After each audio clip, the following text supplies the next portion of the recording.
you say to all the parents out there that have circumcised their son?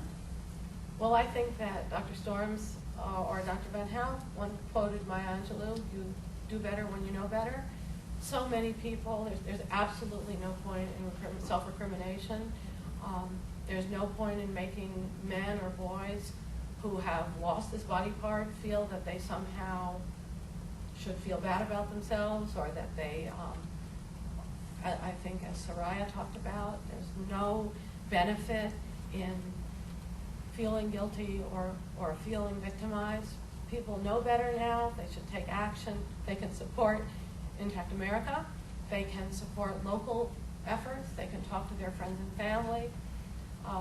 I taught law, bioethics a few years ago, and one of the people in my class, one of the young men in my class, after we did a section on circumcision, said, I'm going to go home, I'm going to yell at my mother, and I'm going to apologize to my son. And then he told me a few months later, I got an email from him, and he told me, I don't know if he yelled at his mother, and I don't know if he apologized to his son, but he told me he was telling everybody he knew.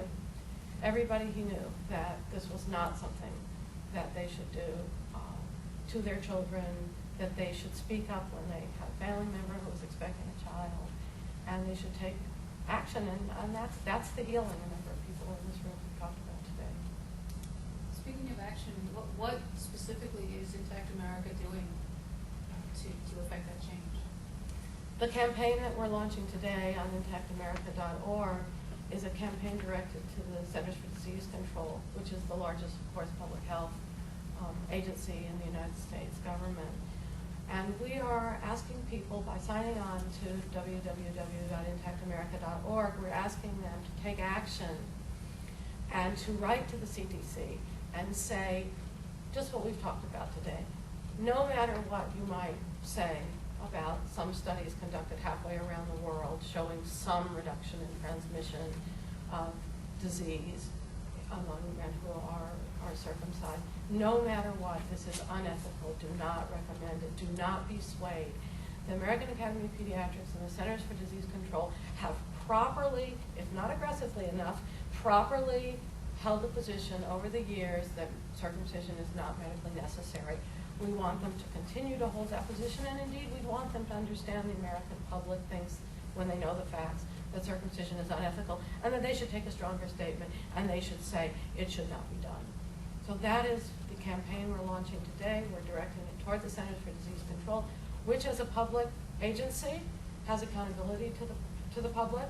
They have to publish their processes, their process for looking at recommendations, the people they talk to, where they get their information.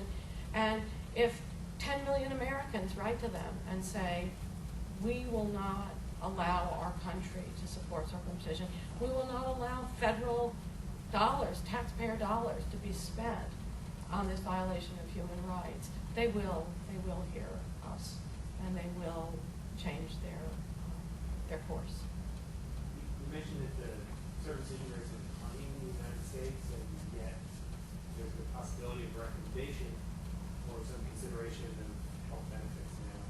Are other countries wrestling with this issue? I'm so glad you asked that question about other countries and circumcision.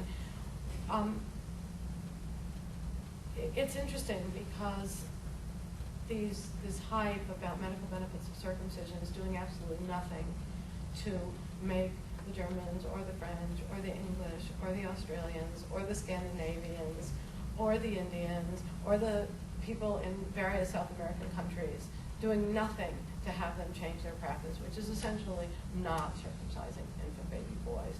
People in other countries who come here are appalled to see that Americans do this routinely.